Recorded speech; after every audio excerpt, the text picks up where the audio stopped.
volta ao podcast John Piper Responde.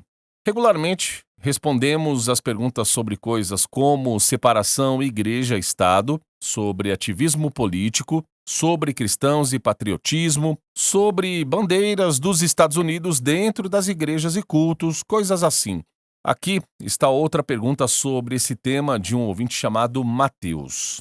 Pastor John, anos atrás você postou um tweet que eu imprimi, guardei e gostaria que o senhor o explicasse melhor agora. Você postou o seguinte em 17 de abril de 2021, começando em Marcos 6,18. Pois João estava dizendo a Herodes: não te é lícito ter a mulher de teu irmão. Um texto muito ousado de João falando a verdade às autoridades para confrontar o adultério de Herodes.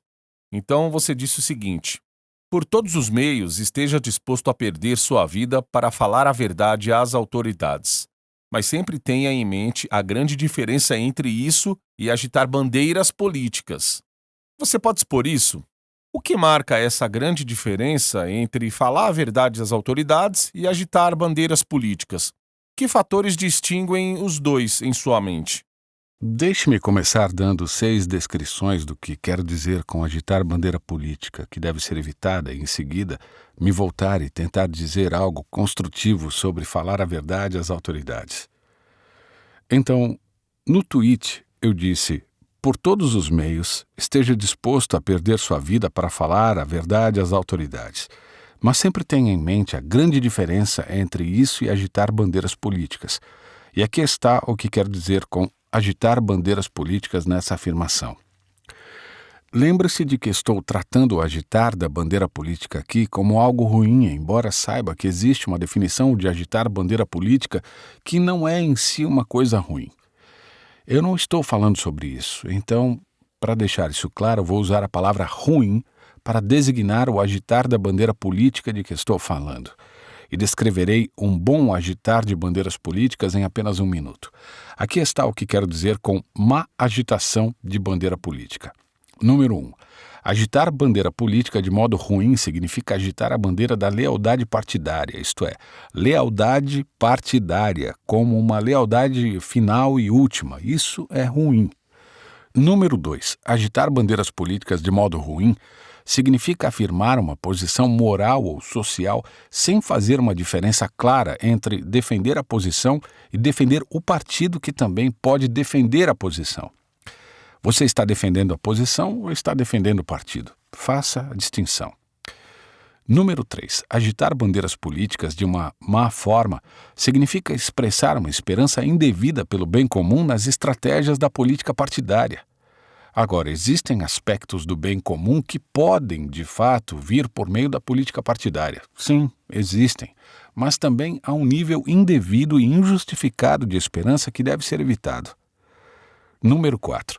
Agitar de forma ruim bandeiras políticas significa fundamentar posições morais em plataformas partidárias e não em uma cosmovisão bíblica. Número 5. O mau agitar da bandeira política reflete também uma convicção equivocada de que a mudança moral chegará a uma população por meio de ação política ou defesa partidária. E não, isso não vai acontecer. Número 6. Agitar de maneira errada bandeiras políticas significa colocar em primeiro plano a política partidária em ambientes onde eles não pertencem, por exemplo, no culto cristão. Defender a plataforma política de um partido a que você pertence, por exemplo, deve ocorrer na convenção nacional do partido. É lá que você pode agitar sua bandeira política corretamente, mas não no culto cristão. Então, isso é um pouco do que eu queria que evitássemos quando disse: por todos os meios esteja disposto a perder sua vida para falar a verdade às autoridades.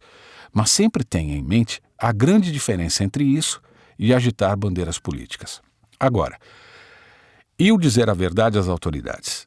Neste ponto, parece-me que realmente precisamos esclarecer a frase separação entre igreja e Estado. Onde quer que você diga fale a verdade às autoridades, as pessoas se perguntam se você está tentando estabelecer sua religião como uma que o governo deve apoiar com a força e com a espada.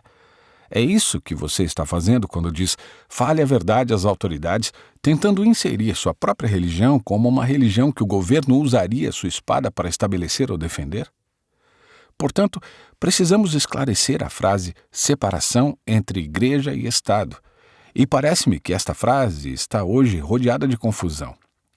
Acho que sempre foi cercado de confusão, e não acho que seja culpa de ninguém em particular, é apenas um daqueles códigos americanos que é intrinsecamente ambíguo.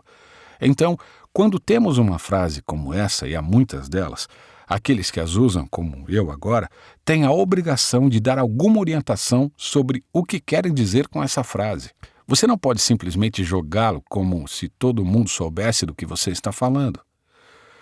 Há um tempo atrás, publiquei um artigo no Designing God chamado Meu Reino Não É Deste Mundo, no qual tentei dar uma declaração cuidadosa e biblicamente argumentada de separação entre a força do governo e a esfera religiosa, que eu acho que está bem no cerne da questão. Aqui está a tese, vou apenas lê-la. A tese deste ensaio é que Jesus Cristo, o absolutamente supremo Criador, sustentador e governante do universo, pretende realizar seus propósitos salvíficos no mundo sem depender dos poderes do governo civil para ensinar, defender ou difundir a religião cristã como tal. Os seguidores de Cristo não devem usar a espada do governo civil para promulgar, impor ou espalhar qualquer ideia ou comportamento como explicitamente cristão, como parte da religião cristã como tal. É precisamente nossa suprema lealdade ao senhorio de Cristo, não devido a qualquer tipo de neutralidade secular, que nos obriga a não usar a espada do governo civil dada por Deus para ameaçar a punição ou reter as liberdades de pessoas que não confessam a Cristo como Senhor. Então, a implicação disso é esta: nenhum governo humano deve usar seu direito bíblico de empunhar a espada para impor uma religião ou se opor a uma religião como tal. E a razão pela qual usei a frase como tal é para distinguir entre a má ação de estabelecimento forçado ou manutenção forçada da religião e a boa ação de criar leis que possam se encaixar na moralidade de uma religião, mas não fazer parte da prescrição ou proscrição de uma religião como tal. Com esse pano de fundo, digo novamente que não é apenas um direito do cristão, mas o chamado do cristão para falar a verdade às autoridades e falar a verdade aos socialmente vulneráveis e a todos os outros.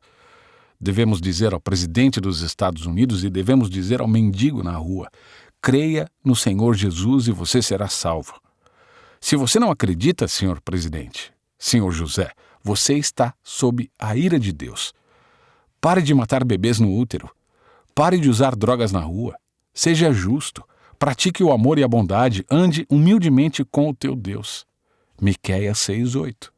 Devemos dizer isso e uma centena de outras coisas. Somos a voz das Escrituras quando lemos e falamos fielmente o que a Bíblia ensina. Mesmo que o tipo de obediência que agrada a Deus só seja possível no poder do Espírito Santo, por meio da fé em Cristo, no entanto, chamamos a todos, crentes e incrédulos, ao mais alto padrão bíblico de atitude e comportamento, porque chamamos todos a se arrepender e confiar em Jesus e receber o Espírito Santo. Não apenas isolamos o comportamento e oramos para que presidentes e mendigos tenham o comportamento correto. Queremos que eles creiam e sejam cheios do Espírito Santo e então ajam com esse comportamento de uma maneira que agrade a Deus por meio da fé. Falar a verdade às autoridades de uma maneira verdadeiramente cristã é sempre um chamado para se arrepender e confiar na graça perdoadora de Jesus. Os cristãos sabem que o maior problema a ser resolvido na vida de cada pessoa, do presidente ao mendigo, é o problema da ira de Deus contra eles em seu pecado sem perdão. Portanto, a principal coisa que os cristãos devem falar às autoridades é Romanos 3:25. A propiciação da ira de Deus pelo sangue de Cristo recebida pela fé. Então, vou dizer de novo, assim como fiz na rede social: por todos os meios, esteja disposto a perder sua vida para falar a verdade às autoridades e aos socialmente vulneráveis. Mas sempre tenha em mente a grande diferença entre isso e agitar bandeiras políticas.